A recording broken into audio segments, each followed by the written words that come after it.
자, 우리 하나님의 말씀 우리 함께 나누도록 하겠습니다. 제목과 본문을 보시고요. 본문 보시고 교독하도록 하겠습니다. 요한복음 12장 36절부터 40절.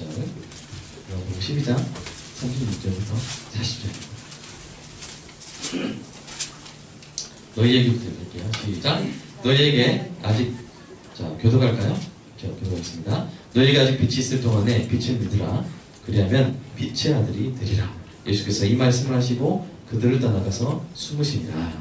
이렇게 많은 표적을 그들 앞에서 하셨으나 그를 믿지 아니하니 이는 선지자 이사야 말씀을 이루려 하심이라. 이르되 주여 우리에게서 들은 바를 누가 믿었으며 주의 팔이 누구에게 나타났나이까 하였더라. 그들이 능히 믿지 못한 것은 이 때문이니 곧 이사야가 다시 일렀으되 그들의 눈을 멀게 하시고 그들의 마음을 완고하게 하셨으니 이는 그들로 하여금 눈으로 보고 마음으로 깨닫고 돌이켜 내게 고침을 받지 못하게 하려 함이라 하였음이더라. 아멘. 너희에게 아직 빛이 있을 동안에 빛을 믿으라. 그리하면 빛의 아들이 되리라. 이게 어떤 말씀이라겠습니까? 예수님이 공적으로 하신 설교의 마지막 문장이라고 했습니다. 이제 이 말씀을 하시고 이제 2, 3일 후면 이제 십자가에서 숨을 거두시는 거예요. 13장부터는 어떤 내용입니까? 예수님께서 사적인 장소에서 제자들을 가르치시고 또 하나님께 기도하는 장면이 이제 시작이 됩니다. 그 13장에 들어가기 전에 사도 요한은 예수님의 공적 사역의 성적표를 공개합니다.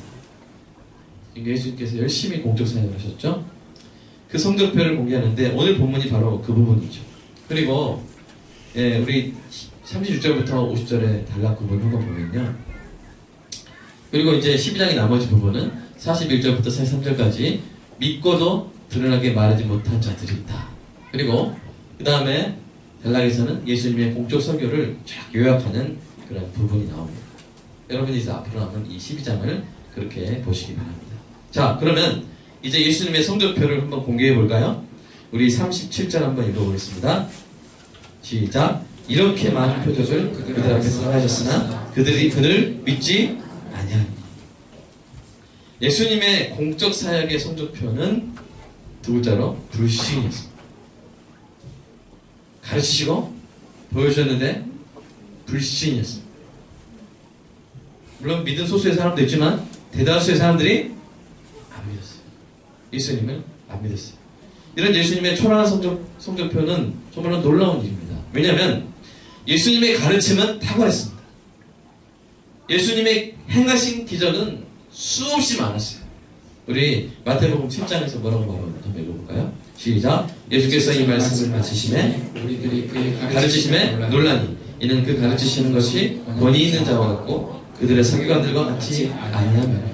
예수님 말씀 가르치심이 이루어졌어요. 또 요한복음 마지막 절 21장 25절 한번 읽어볼까요? 시작. 예수께서 행하신 일이 이외에도 많으니 만일 낱낱이 기록된다면 이 세상에라도 이 기록된 제대로 두기에 부족할 줄 압니다. 그러니까 엄청나게 많은 기적을 해오셨어요. 그런데도 불구하고 안 믿은 거예요. 안 믿은 거예요, 유대인들이. 그러나 사도 요한은 당황하지 않습니다. 사도 요한은 이런 결과가 바로 이사야 선지자의 예언대로 된 것이다 라고 설명합니다. 우리 38절 한번 읽어볼까요? 시작. 이는 선지자 이사야의 말씀을 이루려 하십니다. 이르되 주여 우리에게서 들은 바를 누가 믿었으며 주의 팔이 누구에게 나타났나이까 하였더라. 여기서 들은 바는 뭐냐면 예수님 말씀입니다. 주의 팔은 예수님의 기적을 가리키는 거예요.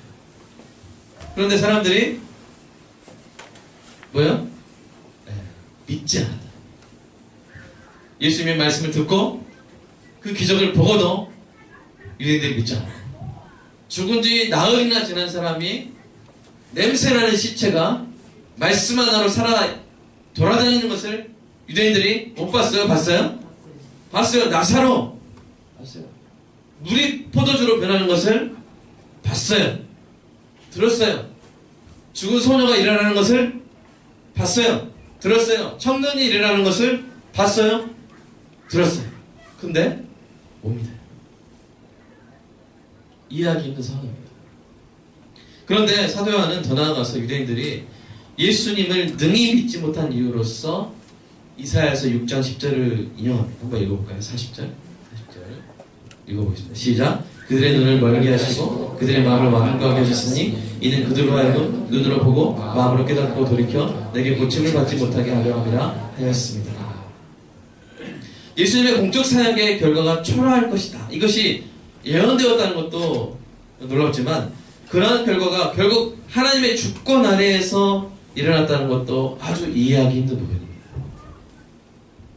오늘 본문을 잘 이해하기 위해서 그래서 우리는 세 개의 질문을 던지고 우리가 생각해 봐야 될 필요가 있습니다. 첫째, 다수의 유대인이 믿지 않은 것은 그러면 누구 죄입니까? 두 번째, 하나님의 주권과 사람의 믿음은 어떤 관계입니까? 셋째로, 하나님의 주권을 믿는 교회는 어떻게 일을 해야 되는가? 어떻게 일하는가? 그리고 첫 번째 질문을 달아보면요, 이 불신의 책임이 누구한테 있습니까? 다수의 유대인이 예수님을 믿지 않는 것이 누구의 책임입니까? 오늘 본문의 주제는 유대인의 불신이 성경에 예언되어 있을 뿐만 아니라 그것이 하나님의 주권 아래에서 일어난 일이라는 것입니다. 그렇다면 유대인이 예수님을 믿지 않은 것이 여러분 하나님의 책임입니까? 아니면 유대인의 책임입니까? 하나님이 유대인의 눈을 멀게 하셨다고 그랬어요. 그들의 마음을 완고하게 하셨다고 했어요. 성경에 기록되어 있습니다. 그러면 유대인들이 예수님을 믿지 않은 것이 유대인의 책임이 아니라 하나님이 눈멀게 하고 하나님의 마음을 완고하게 하셨으니까 하나님의 책임 아닙니까? 라고 그렇게 말할 수 있을까요? 여러분, 결론부터 말하면 이것입니다. 유대인의 불신은 그들이 처음부터 믿으려고 하지 않았기 때문에 생긴 결과입니다. 즉 뭐야? 불신이 불신을 낳은 것입니다. 예수님이 이것을 12장 35절에서 경고하셨죠? 예, 뭐라고 경고하셨어요? 빛이 있을 동안에 다녀 어둠에 붙잡히지 않게 하라. 이 말씀은 뭐예요? 예수님이 빛이시죠? 세상의 빛이시죠? 오셨어요. 그래서 내가 지금 이 세상에 있을 동안에 나를 따르라. 그래서 어둠에 붙잡히지 않게 하라. 지금 이 말씀을 하신 거예요. 그러니까 빛이 왔는데 빛을 안 따르면 어떤 결과를 맞이하게 됩니까? 더 큰 어둠에 묻히게 됩니다. 빛이 왔어요. 또 빛을 따라가야죠. 빛이 저기 가는데 안 따라가면 어떻게 돼요? 어둠에 갇히게 됩니다. 이 더 큰 어두움은 뭐예요? 처음에 불신앙으로 인해서 야기된 어두움이죠. 빛을 따르면 어떻게 돼요? 더 큰 빛으로 나갑니다. 근데 빛을 등지고 어둠 속으로 들어가면 어떻게 돼요? 더 큰 어둠에 붙잡히게 되는 거예요. 따라서 이 40절의 말씀은 유대인들이 하나님의 아들 예수님을 믿고 싶었고 또 믿기 위해 노력했는데 하나님이 강제로 그들의 눈을 다 예수님만 딱 나타나면 눈 막 멀게 하시고 예수님 말씀하시면 막 귀를 막아버리시고 예? 믿으려고 했는데 막 막아버리시고 그렇게 해서 못 믿겠다는 말씀이 아니라 오히려 그들이 처음부터 예수님을 믿으려 하지 않고 예수님을 거부했기 때문에 그들의 눈이 더 어두워지고 그들의 마음이 더 완고해졌는데 하나님이 그 사태를 그대로 내버려 두셨다는 거예요. 불신이 불신을 낳고 있는 그 사태를 하나님이 그냥 내버려 두셨다는 말씀입니다. 여러분 웨스트민스터 대요리문답이 있어요. 우리는 이제 오후에 무슨 요리문답을 배우나요? 소요리문답. 대요리문답이니까 좀 이렇게 수준이 높아 보이죠? 목회자들이 배우는 대요리문답인데 28문은 거기 28문 이렇게 되어 있습니다. 네, 28문 한번 읽어볼까요? 28문. 자, 문 한번 읽어볼까요? 시작. 이 세상에서 받는 죄의 형벌이 무엇입니까? 그러니까 불신자가 이 세상에서 받는 죄의 형벌이 뭐냐는 거예요. 여러분 이 세상, 그러니까 지옥 가면 받는 형벌이 따로 있죠. 그런데 이 세상에서도 벌을 받는데 그게 뭐냐는 거예요. 답이 뭐냐면 이것입니다.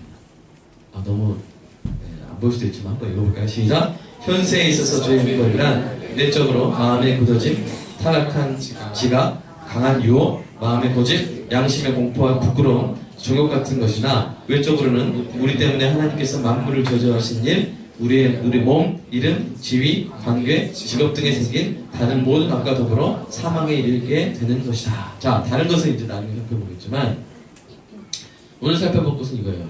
마음의 굳어짐. 예수님을 안 믿으면 형벌이 주어지는데 그 형벌이 뭐예요? 마음이 굳어져요. 다른 말로 불신의 상태가 되는 거예요. 그러니까 안 믿으니까 계속 더 안 믿어져요. 안 믿으니까 계속 더 안 믿어져요. 예수님을 믿지 않으려고 하는 자가 이 땅에서 받는 벌이 있는데 그것이 바로 더 큰 불신, 더 큰 어둠, 마음의 굳어짐의 상태로 빠진다는 거예요. 이러한 불신의 상태는 저주받은 상태죠. 죽음 이후에 세상에서 영원한 지옥 형벌을 받을 그 위험성을 날로 날로 높여가는 상태라고 할 수 있습니다. 그러니까 불신의 상태가 자체가 뭐라고 말한 거예요? 형벌이에요. 믿지 못하는 그 마음이 벌이에요. 그래서 하나님에 대한 갈망 없이 이 세상에서 그저 편안하게 살아갈 수 있고 기독교 제리는 전혀 믿어지지 않고 이 불신 지옥, 예수 천당, 불신 지옥 그게 전혀 들리지도 않고 걱정도 안 되고 불안하지도 않고 평안하고 그러면 그게 뭐다? 벌 받고 있는 거예요. 벌 받고 있어. 어떤 사람이 이렇게 한강에 딱 있어요. 얼음이 딱 있는데 살얼음이 얼마든지 깨질 수 있는 얼음 위에서 막 춤을 추고 있어요. 그런데 사람들이 거기 나와라! 죽는다! 나와라! 했을 때 듣고 나와야 되죠? 그죠? 근데 안 들려요. 그리고 더 열심히 춤춰! 나이스! 막 이렇게 들려요. 열심히 막 탭댄스 추고 막 얼음은 지지직 갈라지겠는데 막 모르고 막 마음껏 춤을 추는 거예요. 이게 어떤 상태라는 거예요? 벌 받고 있는 상태는 불신의 상태 자체가 벌이라고 웨스트민스터 대의문답에서 이야기를 합니다. 그리고 데살로니가 후서에서도 이 이야기를 합니다. 우리 데살로니가 후서 한번 말씀 읽어볼까요? 시작. 악한 자의 나타남은 사탄의 활동을 따라 모든 능력과 표적과 거짓 기적과 불의의 모든 속임으로 멸망하는 자들에게 있으리니 이는 그들이 진리의 사랑을 받지 아니하여 구원함을 받지 못하더라. 이러므로 하나님의 미혹의 역사를 그들에게 보내사 거짓 것을 믿게 하시는 진리를 믿지 않고 불의를 좋아하는 자들로 모든 자들로 하여금 심판을 받게 하는 것입니다. 예. 여러분 사탄이 기적을 일으킵니다. 여러분 이거 아시기 바랍니다. 사탄이 기적을 일으킬 수 있어요. 이를 금리로 바꿀 수 있어요. 금가루를 막 이렇게 뿌릴 수 있어요. 사탄이. 그리고 사탄이 속일 수 있습니다. 여기 이단들 보시면 아시겠죠? 교묘하게 속일 수 있어요. 그런 말로 멸망하는 악한 자들이 있는데 그런데 그들이 이렇게 거짓 것을 믿고 진리를 믿지 못하게 된 것은 뭐라고 말해요? 이는 뭐라고 말해요? 그들이 진리의 사랑을 받지 않아요. 이게 좀 많이 어렵죠. NIV를 보면 because they refuse to love the truth. 진리를 사랑하기를 거부해버립니다. 그러니까 진리를 사랑하기를 거부해버리니까 그 다음부터 뭐가 들어와요? 여기서? 거짓 것들이 들어와요. 거짓 것들이 들어오니까 더 진리를 못 믿어요. 더 진리를 못 믿어요. 안 믿으려고 하면 더 못 믿게 되는 거예요. 안 믿으려고 하면 더 어두워지는 거예요. 예수님을 안 따르려고 하면 그냥 그 상태로 그대로 있는 게 아니라 더 예수님부터 멀어지는 거예요. 그리고 그것이 뭐예요? 불신자의 형벌이에요. 예수 못 믿는 게 벌이에요. 예수 못 믿는 게 가장 위험한 형벌이에요. 거짓 진리를 붙잡고 그냥 죽어가는 거예요. 다가온 빛을 따르지 않고 거부하기 시작하면 점점 더 멀어집니다. 그래서 점점 더 큰 어둠에, 무거운 어둠에 파묻히게 되는 것이죠. 로마서 1장은 하나님께서 이러한 자들을 내버려 두셨다. 이렇게 표현합니다. 하나님께서 이러한 자들을 내버려 두셨다. 여러분, 이 악인들을 향한 하나님의 분노가 두 가지가 있어요. 악인들에 대한 하나님의 분노는 두 가지가 있어요. 하나는요, 종말의 때에 부어질 최종적인 맹렬한 분노예요. 죽게! 제가 헬라어 정확히 기억하는 모르겠지만 튀게. 아주 그냥 튀게 하니까 약간 무섭죠? 튀긴다? 그런 그죠? 무섭게. 튀기가 아닌 것 같은데 지금 하여튼 제가 티가 들어간 것 같은데 근데 또 하나의 분노가 있어요. 오르게. 이건 맞아요. 오르게라고 쓰인 헬라어에 해당하는 이 하나님의 분노가 있는데 이 오르게는 천천히 있는 듯 많은 듯 딱 주어지는 그런 분노예요. 이렇게 오르게 점점 올라가는 듯한 느낌이죠. 그런 분노예요. 지금도 그러니까 하나님이 지금도 악인에게 분노하세요. 지옥 때에만 분노하시는 게 아니라 그때는 그 단어가 신자가 들어가는데 하여튼 그때는 최종적이고 맹렬하고 영원한 분노예요. 근데 지금도 생전에 살아있는 동안에 하나님의 분노를 당해요. 그럼 그 분노가 뭐냐면 내버려 두십니다. 진리를 사랑하지 않고 빛을 따르기를 거절하는 그들을 잡지 않으시고 내버려 두십니다. 우리 말씀 한번 읽어볼까요? 로마서 말씀. 읽어보겠습니다. 시작. 하나님을 알 때 하나님이 영원롭게 아니하며 감사하지도 아니하고 오히려 그 생각이 허망해지며 미련한 마음이 어두워졌나니 스스로 지혜 있다 하나 어리석게 되어. 자, 이렇게 돼요. 자, 처음부터 그렇게 어리석은 건 아니었는데 하나님을 알 수 있는 게 있다고 그랬어요. 로마서에 보면 그 창조하신 세계를 보고 하나님의 능력과 신성을 분명히 알게 하셨다고 했어요. 근데 그거를 하나님을 알 때 하나님이 영화롭게도 아니고 감사하기도 아니고 계속 하나님의 생각을 피하는 거예요. 그러니까 하나님을 계속 거부하는 거예요. 그러니까 생각이 어떻게 돼요? 허망해지고 미련한 마음이 어떻게 돼요? 어두워져. 점점 멍청해져요. 점점 멍청해지는 거예요. 그래가지고 하나님의 그 썩지 아니할 영광을 썩어지는 버러지 형상으로 바꿔버려요. 점점 더 어리석어져요. 하나님을 점점 더 떠나요. 그래서 추락해요. 그것을 하나님은 어떻게 하시는 거냐면 읽어볼까요? 시작. 그러므로 하나님께서 그들을 마음의 정욕대로 돌아오매 내버려 두시고요. 그 다음에 이 때문에 하나님께서 그들을 부끄러운 욕심에 내버려 두시고요. 세 번째, 또한 그들이 마음에 하나님 듣기를 싫어함에 하나님께서 그들을 그 상실한 마음대로 내버려 두셨어요. 그러니까 하나님이 따로 뭘 이렇게 눈을 막 감기게 하고 막 이렇게 마음을 완악하게 안 하셔도 자기가 알아서 그렇게 돼요. 빛을 거부하면 점점 어두워져요. 하나님을 인정하지 않으면 점점 멍청해져요. 어리석어져요. 그래서 지 마음대로 하는 거예요. 점점 악을 행하는 거예요. 여러분, 제 손에 컵이 있습니다. 물도 가득 차 있어요. 컵이 자꾸만 제 손을 벗어나요. 느껴지십니까? 제가 일부러 손 흔드는 것 같아요. 자, 이 컵이 제 손을 자기 뜻대로 제 손을 벗어나면 어떻게 됩니까?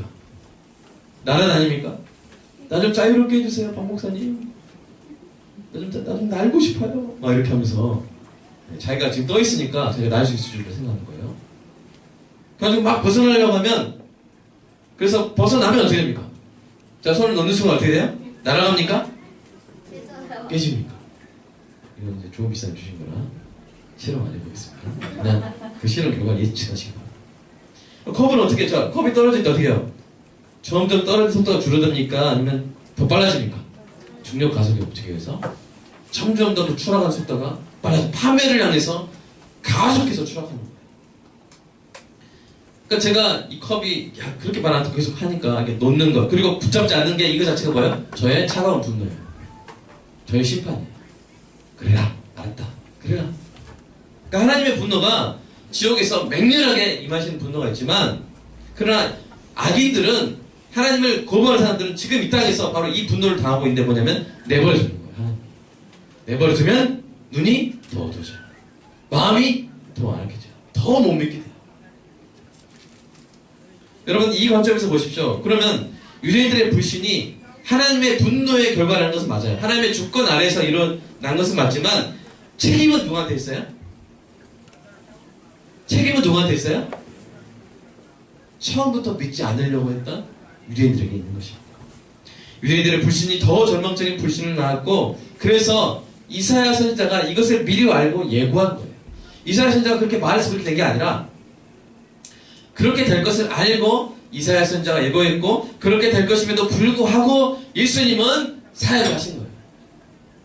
여러분, 제가 만약에 어떤 시험을 보는데 하나님이 저에게 딱 알려주셨어요. 너 이 시험 열심히 공부할 거지만 너는 날방이다. 그러나 너는 공부해라. 그럼 제가 공부할 맛이 나겠어요? 나겠어요? 안 나겠어요?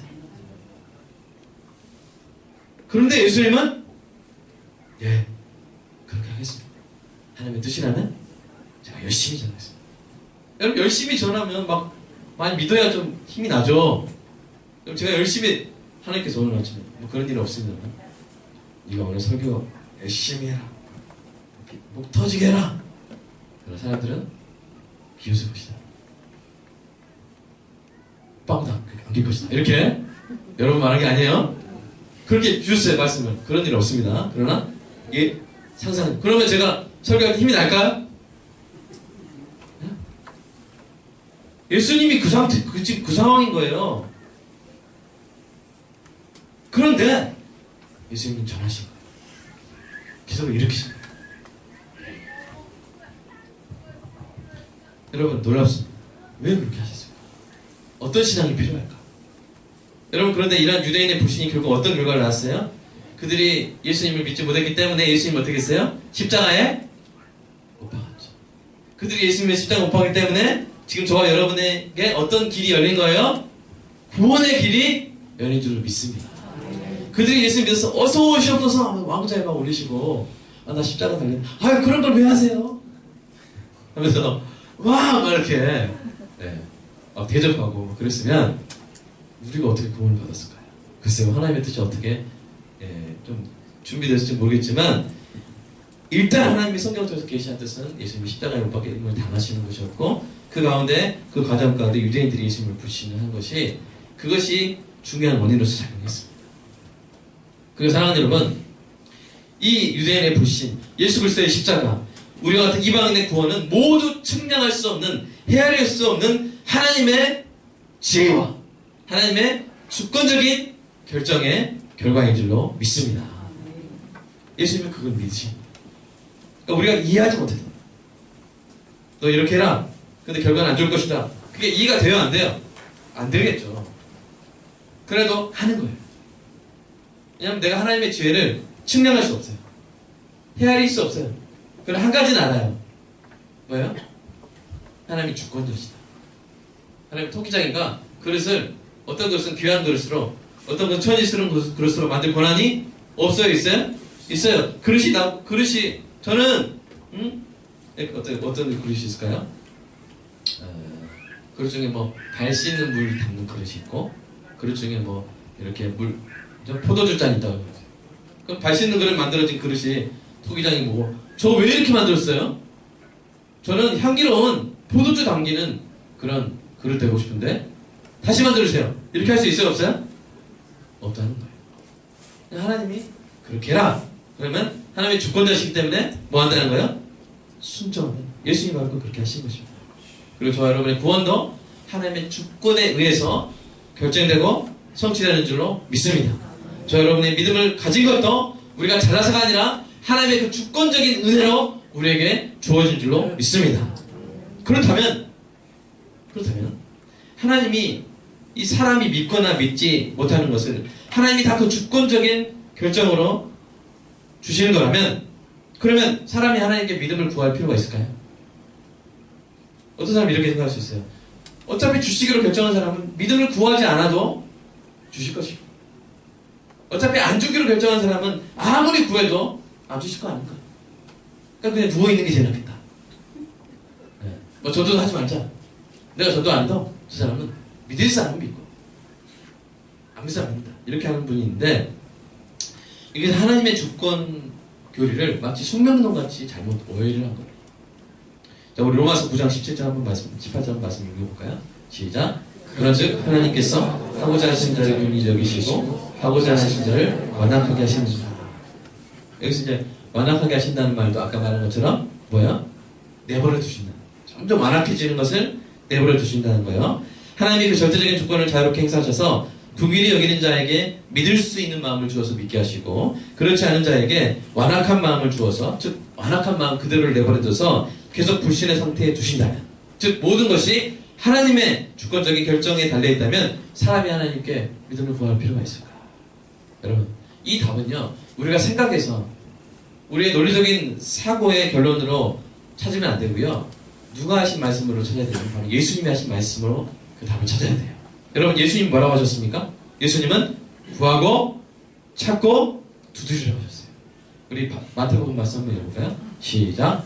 구하라. 그리하면 너희에게 주실 것이요 찾으라 그리하면 찾아낼 것이요 문을 두드리라 그리하면 너에게 열릴 것이니 구하는 자마다 것이요 찾는 이는 찾아낼 것이요 것이요 두드리는 이에게는 열릴 것이다. 이 마태복음에 이 구하는 거, 찾는 거, 이 두드리는 거, 이게 이 누가복음에는 명확히 나와요. 누가복음 11장 13절 한번 읽을까요? 시작. 너희가 악할지라도 좋은 것으로 자식에게 줄 줄 알거든 하물며 하늘 아버지께서 구하는 자에게 성령을 주시지 뭘요? 않겠느냐. 성령을 주. 찾고 구하고 두드리면 그 사람에게 성령을 주는 거예요. 그러니까 하나님의 주권이 있어요. 근데 예수님이 사람에게 명령하신 건 뭐냐면 네가 구해라, 네가 찾아라, 네가 두드려라 라고 말씀하세요. 인간의 책임도 말씀하세요. 하나님의 주권과 인간의 책임을 동시에 말씀하세요. 그러니까 이 하나님의 주권 아래 있다는 이 하나님의 주권 교리는 결코 운명론이나 숙명론이 아니에요. 성경적으로 그리고 실제적으로 하나님의 주권과 사람의 책임은 양립합니다. 자, 따라서 해보겠습니다. 하나님의 주권과 사람의 책임은 양립합니다. 이게 삼위일체처럼 이해하기 힘든 거예요. 이게 예수님이 신이면서 하나님이면서 사람이시다는 그 교리처럼 이해하기 힘든 건데, 하나님의 주권과 사람의 책임은 함께 가는 거예요. 하나님이 주권자시기 때문에 사람 책임 없다, 이게 아니고, 사람 책임이기 때문에 하나님 아무것도 못하신다, 이게 아니라 하나님의 주권과 사람의 책임은 양립하는 것입니다. 모든 것이 하나님의 주권 아래 있지만 예수님은 사람들에게 오라고 초청하세요. 네가 와야 된다. 우리 요한복음 7장 37절 한번 말씀 한번 읽어볼까요? 시작. 명절 끝날 곧 큰 날에 예수께서 수서 외쳐 이르시되 누구든지 목마르거든 내게로 와서 마시라. 나를 믿는 자는 성경에 이른 것 같이 그 배에서 생수의 강이 흘러나오리라. 그러니까 와서 믿어야 돼요. 와야 돼요. 목마르면 예수님께 와야 돼요. 그냥 있으면 안 돼요. 와야 돼요. 참 이게 여러분 이해가 안 될 수 있어요. 하나님의 주권과 인간의 책, 이거 어떻게 같이 가는 건가? 근데 예수님이 기가 막히게 한 문장에서 그 두 가지를 동시에 말씀하신 문장이 있어요. 우리 요한복음 6장 37절 한번 읽을까요? 시작. 아버지께서 내게 주신 자는 다 내게 올 것이요 내게 오는 자는 내가 결코 내쫓지 아니하리라. 이 말씀이 사랑하는 여러분, 받아들여지는 은혜를 축복합니다. 아버지 하나님께서 예수님께 주시는 것은요, 하나님의 주권의 결정의 결과예요. 주권적인 결정의 결과예요. 하나님의 작정의 결과예요. 믿으십니까? 그런 자가 온다는 거예요. 근데 예수님 또 뭐라고 말씀하시면 내게 오는 자를 내가 결코 내쫓지 아니하리라, 이렇게 말씀하세요. 그러니까 우리는 하나님 예수님께 가야 돼요. 아멘. 가면 예수님이 쫓으세요?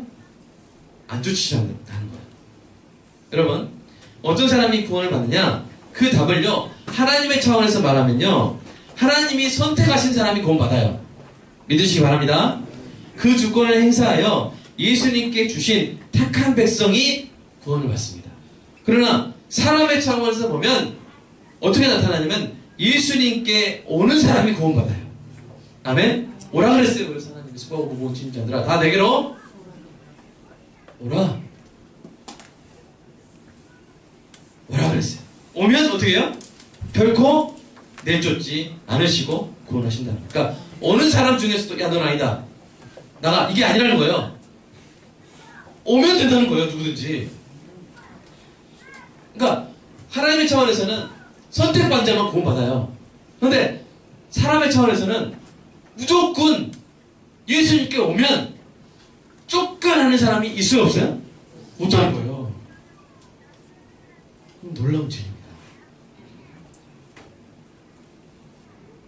여러분, 하나님께서 그 주권을 행사하여 구원하기로 작정하신 자만이 구원받는다는 이 하나님의 주권의 진리는 우리가 인정해야 됩니다.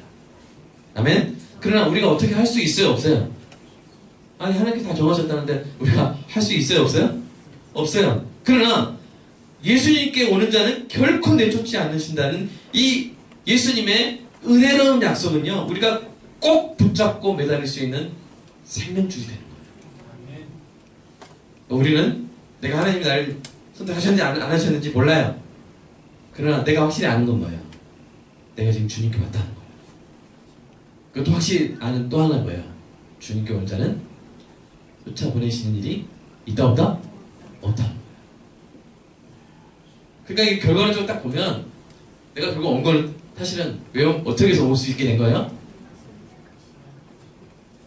주셨기 때문에. 네? 그래서 이 하나님의 주권 교리는 예수님께 와서 구원 받은 다음에 고백하는 교리예요. 전에는 몰라요. 저는 몰라요. 근데 일단 너무나 예수님 믿고 싶고 내가 구원 받고 싶은데 예수님께 왔어요. 근데 예수님이 내쫓지 않으시고 구원해 주세요. 그러고 보니까 나는 뭐였다? 나는 원래 선택받은 사람이었다. 이게 바로 하나님의 주권이에요. 여러분, 그러니까 어떻게 해야 돼요? 하나님의 주권의 원리를 딱 배우고, 그럼 나는 뭐 하나님 뭐 마음대로 하실 거니까 난 누워 있을 거야. 이게 아니라 뭐예요? 간절히 뭐예요? 예수님께 나아가야 돼. 아멘. 간절히 뭐예요? 믿음을 구해야 되는 거예요. 여러분, 마가복음에는요, 믿음과 구원을 간절히 간구한 한 아버지의 이야기와 한 어머니의 이야기가 나옵니다. 이 한 아버지가 귀신 들린 아들을 예수님께 데려와서 간구하죠. 무엇을 하실 수 있거든 우리를 불쌍히 여기사 도와주세요. 자, 그 예수님 뭐라고 하세요? 할 수 있거든이 무슨 말이냐? 믿는 자에게는 능히 하지 못할 일이 없느니라. 여러분, 그러자 이 아버지가 뭐라고 해요? 내가 믿나이다! 앞에 죄송합니다. 좀 시끄럽죠? 극적 효과에서 내가 믿나이다!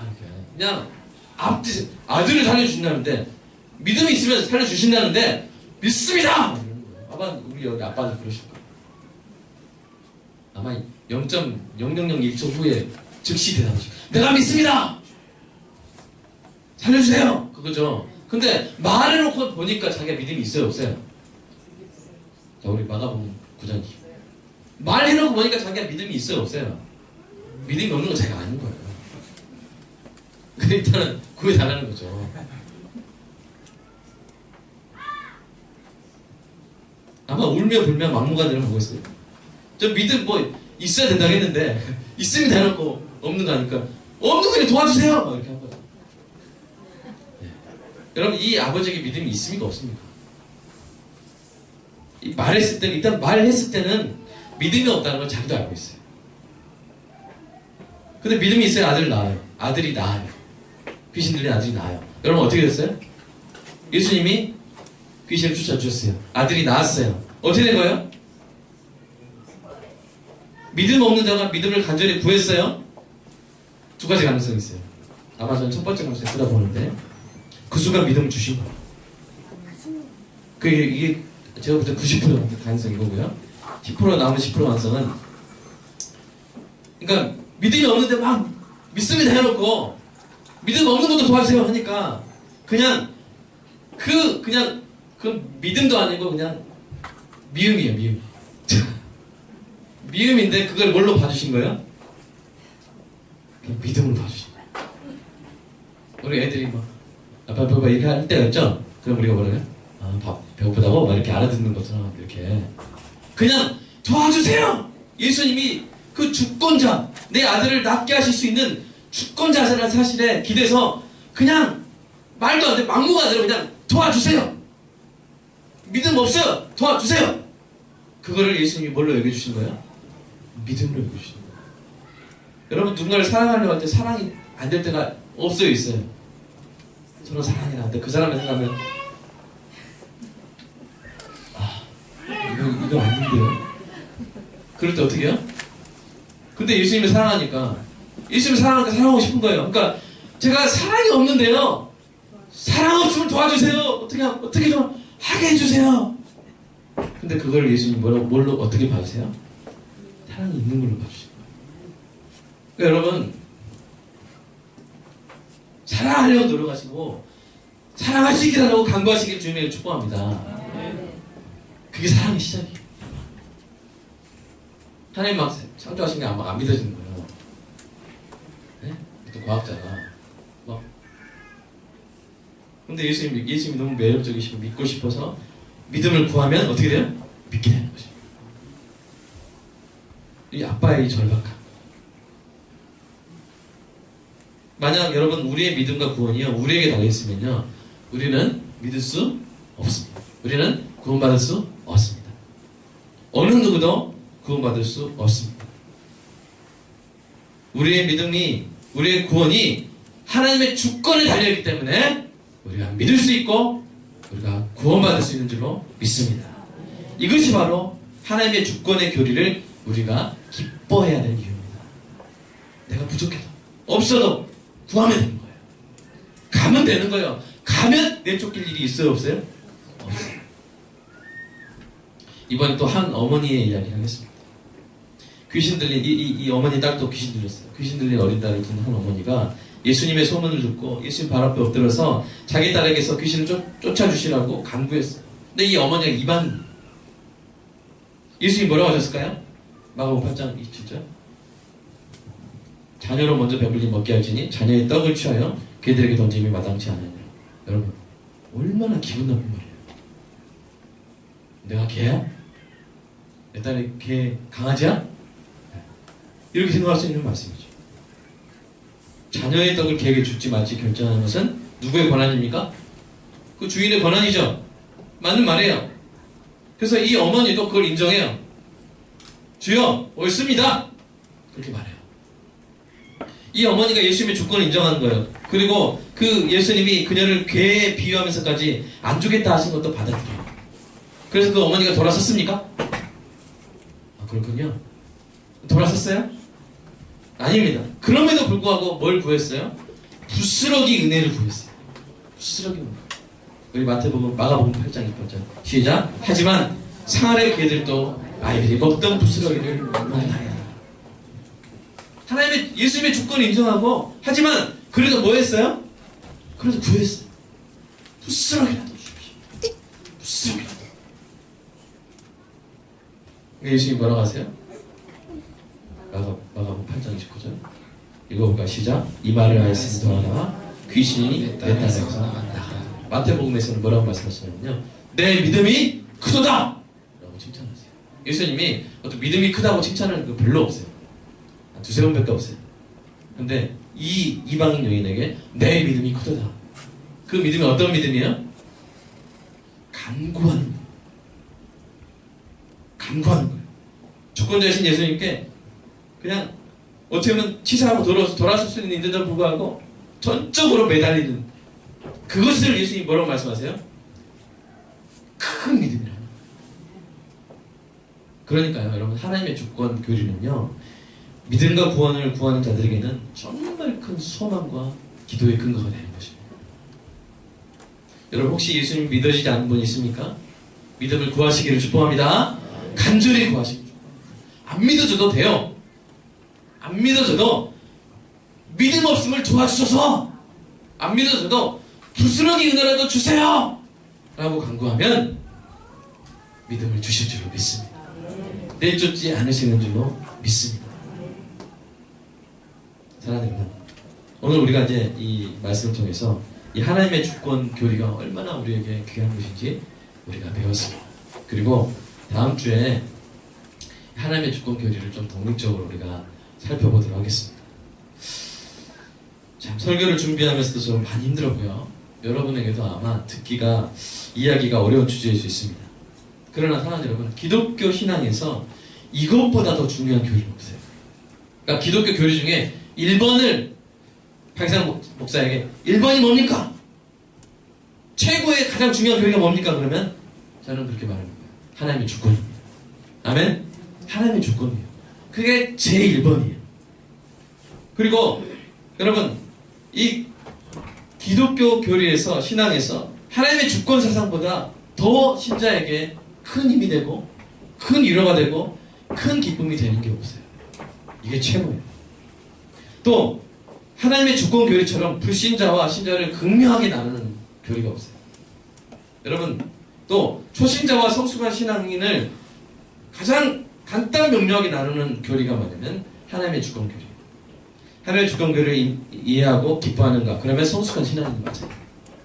근데 뭐 이렇게 내 마음대로 안 되면 하나님 막 뭐라고. 뭐든지 내 입장에서 완벽해야 돼요. 내가 제일 잘 돼야 돼요. 내가 제일 잘 나가야 돼요. 아직도 이런 사람이 있어요. 초신자 중에. 그럴 수 있어요. 저도 그럴 때 있어요. 제 입장에서. 뭐든지 제 입장에서 모든 것이 합력하여 나를 위해서 선을 이루어야 돼요. 예? 내 기준으로 내가 최선을 돼야 돼요. 인생을 이렇게 보고 뭐 하나 손에 있으면 이제 불평하는 거예요. 이게 초신자 단계고, 성숙한 신앙인 단계는 뭐냐면 내 삶에 어떤 일이 일어나든지 뭘 인정하는 거예요? 하나님의 주권을 인정하는 거예요. 그리고 그 하나님이 하시는 것을 다 내가 기뻐하는 거예요. 그러니까 하나님이 나에 대해서 하나님의 기뻐하실 뜻대로 행하는 것을 기뻐하는 게 성숙한 신앙입니다. 근데 초신자는 하나님이 나에 대해서 뭐든지 내가 기쁜 대로 행하시는 것이 기쁜 것이 초신자예요. 이 차이 아시겠어요? 이렇게 갈려지는 게 바로 하나님의 주권교리에서 갈라집니다. 그래서 성숙한 신앙인은 어떻게 살아야 하고 어떤 마음으로 살아가야 할지 하나님의 주권에 의해서 판단해요. 하나님의 주권에 근거해서 살아가요. 사도 바울은 이 하나님의 주권교리를 가르친 로마서 9장에서 11장까지 이 하나님의 주권교리를 설명하면서 다음과 같이 노래했습니다. 로마서 11장 한번 읽어볼까요? 로마서 11장 없나요? 혹시? 제가 지워버렸네. 네, 있죠? 시작. 깊도다 하나님의 지혜와 지식의 풍성함이여 그의 판단은 헤아리지 못할 것이며 그의 길을 찾지 못할 것이로다. 누가 주의 마음을 알았느냐? 누가 그의 모사가 되었느냐? 누가 주께 먼저 들여서 갚으심을 받겠느냐? 36절 함께 읽겠습니다. 시작. 이는 만물이 주에게서 나오고 주로 말미암고 주에게로 돌아갑니다. 그에게 영광이 세세에 있을지어다. 아멘. 다 하나님의 것입니다. 다 하나님께로부터 나오고 다 하나님으로부터 말미암고 다 하나님께로 돌아가는 줄 믿으시기 축복합니다. 그러니까 하나님이 중심이에요. 성숙한 신앙인은 하나님이 중심이에요. 그러니까 하나님이 나한테 뭘 하든 나는 그걸 기뻐해요. 왜냐하면 하나님은 자기가 기뻐하시는 뜻대로 행하시고 그걸 다 이루시는 거예요. 그러니까 결국 나에게 일어난 것은 뭐예요? 하나님이 허용하신 것이고 허락하신 것이고 결국 하나님의 영광을 위해서 하시는 일이에요. 그러면 나는 뭐라는 거야? 좋다는 거예요. 나는 받아들일 수 있다는 거예요. 내게 고난이 올지라도 내게 손해가 있을지라도 하나님이 하나님의 주권을 행사하는 일이니까 내가 뭐한다? 내가 기뻐한다. 여러분 그렇다면 여러분 예수님도 그 관점을 생각해보세요. 예수님도 이 하나님의 주권을 인정하며 모든 것을 하나님의 뜻대로 행하셨어요. 사람들이 막 이렇게 예수님을 불신할 것이다 이걸 아시고도 예수님이 사역을 하신 거예요. 그리고 예수님의 모든 사역의 결산 기준은 뭐예요? 얼마나 많이 예수님을 따랐느냐 이게 아니에요. 예수님의 사역의 결산 기준은 뭐였어요? 오직 하나님의 뜻대로 순종했느냐 이거예요. 그래서 예수님이 하나님의 뜻을 행하는 것을 자신의 뭘로 삼았어요? 밥으로 삼았어요. 자, 우리 말씀 한번 읽어볼까요? 시작. 예수께서 이르시되 나의 양식은 나를 보내신 이의 뜻을 행하며 그의 일을 온전히 이루신 이것이니라. 그러니까 하나님의 뜻을 내가 순종하면 그걸 베푸는 거예요. 하나님의 뜻을 내가 순종했는데 어떤 이런 결과가 나타나고 어떤 명예가 주어지고 어떤 이 복이 주어서 내가 배부른 게 아니라 그냥 행하면 배부르는 거예요. 지난주 월요일날 이렇게 이웃을 사랑하라 이 하나님 말씀을 행하려고 그 눈발이 휘날린 날에 우리 이경 이사님 왔죠? 그때 냉장고 채워주게 하는 그 고기와 과일 중에서 좀 뭐 드셨어요? 우리 하나도 안 먹었습니다. 우리 그런 걸 절대 안 먹습니다. 빼돌리지 않습니다. 근데 뭐예요? 마음은 공허했어요. 이게 채워졌어요. 충만한 것이죠. 화요일날도 그랬죠? 충만한 거예요. 그냥 행하면 결과에 상관없어요. 하나님의 뜻이 이루어졌다는 것으로 인해서 기뻐하는 거예요. 기뻐하는 거예요. 교회가 왜 주보에 막 그런 걸 쓰냐면 우리가 하나님의 뜻을 행했습니다. 함께 우리가 그것을 기뻐하자고 그것을 쓰는 것이죠. 그래서 우리 교회는 어떻게 일해야 되느냐? 우리 교회도 예수님처럼 일해야 할 줄로 믿습니다. 우리 교회로 인한 결신자의 수, 교회의 크기, 교회의 영향력, 교회의 1년 재정, 이런 건 다 하나님의 주권에 의한 계획 가운데 있는 줄로 믿습니다. 우리는 뭐 하면 돼요? 우리는 진리를 사랑하고요. 우리는 영혼을 사랑하고 최상의 열매를 갈망하면서 그냥 하나님의 뜻에 순종하면 됩니다. 아멘입니까? 그냥 순종합니다. 어떤 분이 저한테 이렇게 목사님 꿈이 이렇게 장려하실 수 있어요? 저는 꿈이 뭔지 아세요? 따뜻한 동네 목사. 그러니까 그 비고만교회 신용당 와가지고 첨단 지구 와가지고 우리 첨단 지구 또 첨단 지구까지 해가지고 이렇게 그 광주가 이제 따뜻해졌다고. 교회가 선물로 왔다고. 비고만교회는 선물이라고. 그러면 된 거 아니야? 네? 우리 양혜수 선생님이 항상 말씀하시더라고요. 비고만교회는 광주 전남에 주신 하나님의 선물이다 말씀하셨는데, 그런 것처럼 그러면 되는 거 아닙니까? 그렇죠? 우리가 막 10,000명 되고 20,000명 되게 목표겠어요? 큰 성전 큰 예배당 가는 게 목표겠어요? 아니, 그거는 다 어디 누구한테 달리신 거예요? 하나님의 주권에 달린 것인 줄로 믿습니다. 우리는 뭐 하면 돼요? 진리와 영혼을 사랑하고 세상의 열매를 갈망하며 하나님의 뜻에 순종하면 됩니다. 우리가 그래서 하나님께 지는 책임은요, 결과 책임이 아니에요. 무슨 책임이에요? 순종 책임이에요. 따라서 보겠습니다. 결과 책임이 아니라 순종 책임이다. 예수님이 막 결과 책임이셨으면 하나님, 야 뭐야 지금 12명 중에 12명도 다 못 채우고 우리가 11명 아니야? 그러면서 하나님이 고통하셨겠지만 그게 아니잖아요. 기뻐하셨잖아요. 우리는 뭐만 하면 돼요? 순종하면 돼요. 결과가 때로는 초라해 보일지라도 계속 하나님의 뜻에 순종하며 나아가야 될 줄로 믿습니다. 자, 오늘 본문에서 사도 요한이 누구의 글을 이용했습니까? 사도 요한이 누구의 글을 이용했어요? 이사야의 글을 이용했죠. 여러분, 하나님께서 이사야를 선지자로 세우실 때 어떤 말씀 해주신지 아세요? 네? 너는 하나님 나라에서 그냥 가장 전문가 아니라 이사야! 이렇게. 그게 아니라, 죄송합니다. 여러분 마음을 좀 부드럽게 하시기 축복합니다. 네, 그게 아니라 뭐예요? 하나님께서 이사야 선지자를 세우실 때 격려하고 네가 예언하면 사람들 다 쓰러지고 다 받아들일 것이다. 다 변화될 것이다. 이 말씀 해주셨어요? 아니에요. 우리 이사야서 6장, 이사야가 이렇게 세움 받을 때 어떤 일이 있었는지 한번 읽어보겠습니다.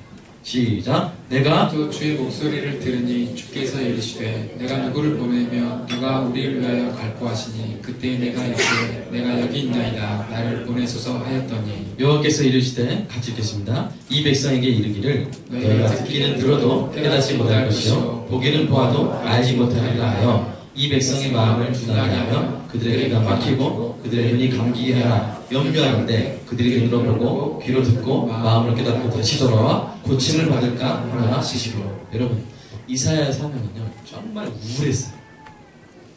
우울했어요. 여러분, 선지자의 보람이 뭡니까? 하나님 말씀 딱 전하면 사람들이 변하는 거예요. 사람들이 듣는 거예요. 아멘 하는 거예요. 그런데 하나님은 이사야 선지자가 전에도 사람들이 깨닫지 못하고 알지 못하고 또 그렇게 될 것이라는 사실까지도 전해라고. 그게 네 사명이다. 그러니까 뭐야? 실패가 예정된 거예요. 그거 하라고 이사야 세우시는 거예요. 여러분, 만약에 이사야가 하나님의 주권을 인정하지 않았다면 여러분 싫어요 그랬어요. 여러분, 그런 거 하고 싶어요? 내가 널 교사로 세우는데 학생들이 다 네 말 안 듣고 다 문제가 되고 막 너 때릴 것이다. 너 교사 하고 싶어요? 우리 바깥에서 교사 하고 싶겠어요? 우리 김대현 교수님, 네가 경찰하면 시민들이 다 폭동 일으키고 다 신호 위반하고 꼭 신호 반대로 갈 것이다. 그러면 경찰 하고 싶어요? 하기 쉽죠. 근데 지금 이사야가 그거 하시는 거죠. 네가 외쳐라. 외치면 다 기맞고 다 외면하고 또 그렇게 할 것까지 네가 전해라. 얼마나 하기 싫어요. 얼마나 하기 싫어요. 근데 이사야는 이걸 받아들입니다. 하나님께서 그 주권 가운데 내게 행하시는 모든 것은 결과와 상관없이 다 이유가 있고 의미가 있고 가치가 있다고 믿는 거예요. 아멘? 아멘. 이것이 바로 하나님의 주권을 순복하고 신뢰하는 자의 믿음입니다.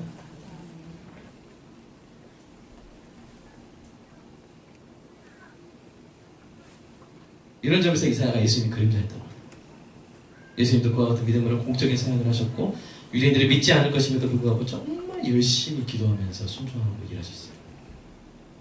여러분, 교회의 머리 대신 예수님이 그렇게 하셨다면요, 몸된 교회도 그렇게 해야 될 줄로 믿습니다. 우리도 하나님의 주권에 순복하고 신뢰하는 마음으로 일해야 되고 살아가야 될 줄로 믿습니다. 이런저런 일이 일어날 때 주의 뜻이거든 행하시옵소서. 내가 기뻐하나이다. 그렇게 하나님의 주권에 순복하며 순종해 나아가야 할 줄로 믿습니다. 그래서 우리는 순종만 하면 돼요. 결과, 전도 기술, 전도의 효율성, 이건 나중에 생각하시고요. 그냥 전도하세요. 아멘? 이 100짜리 나눠줄 텐데 그냥 이거를 가로로 줘야 될까 세로로 줘야 될까 너무 고민하지 마세요. 이걸 펴서 줘야 될까 뭐 떡하고 같이 줘야 될까 고민하세요. 그냥 하세요. 하나님께서 하실 줄로 믿습니다. 우리는 뭐 하면 돼요? 순종하면 돼요. 그래서 우리는 5가지를 계속 했으면 좋겠어요. 5가지. 우리 빛골 광교회는 첫 번째 읽어볼까요? 시작. 진리와 영으로 예배하면 좋겠어요. 그냥 계속 바른 진리로 그냥 성령으로 계속 예배하는 겁니다. 두 번째로 시작. 감사와 경외로 그냥 감사, 하나님 경외함으로 계속 찬양하는 빛골 광교회 되기를 축복합니다. 두 번째, 세 번째, 복음과 경건으로 전도하는 거예요. 복음과 경건한 삶으로 전도해야 돼요. 뭐 복음 전해서 막 거짓말하고 다니고 막 이렇게 막 성추행하고 다니면서 전도할 수 있어요? 없어요? 없으니까 복음과 경건으로 전도해야 돼요. 아멘. 네 번째, 사랑과 기쁨을 구제하는 거예요. 5번째, 겸손과 인내로 친교하는 거예요. 이거를 그냥 5손가락에 하는 것처럼 그냥 계속 하시기를 주님의 이름으로 축복합니다. 결과 따지지 마세요. 목사님 말씀하신 대로 이렇게 5가지 했는데 교인이 안 부르네요. 우리 뭐 바꿔야 될까요? 그럴 필요 있어요? 없어요? 그냥 하면 됩니다. 아멘. 우리가 하나님께 지는 책임은 무슨 책임이라고요? 순종 책임이요. 순종했냐 안 했냐? 이것만 하나님 보시는 거예요. 순종했으면 여러분은 하나님의 칭찬을 받게 될 줄로 믿습니다. 순종하는 교회가 성도에게 하나님께서 주시는 놀라운 기쁨과 평안이 그치지 않을 줄로 믿습니다. 기도하겠습니다. 하나님 사랑합니다. 우리 삶에 일어나는 모든 일들에 대해서 그것이 하나님의 뜻이라면 순복할 수 있는 마음을 우리에게 주시고 우리의 이 사역, 우리 교회를 섬기고 세상을 섬기는 이 일하는 가운데 결과가 어떻든지 간에 말씀하신 대로 순종하며 사는 우리 빛골 광교회 또 우리 한국교회 모든 성도들 되게 하여 주시옵소서. 하나님, 우리 성도들이 예물을 드렸습니다. 나의 모든 것이 하나님의 것이라고 인정하는 마음으로 고백하는 마음으로 하나님의 주권 앞에 예물을 드렸습니다. 하나님 받으시고 이 헌물을 통해서, 헌금을 통해서 놀라운 일을 행하실 줄로 믿습니다. 우리 주 예수 그리스도 이름으로 기도드립니다.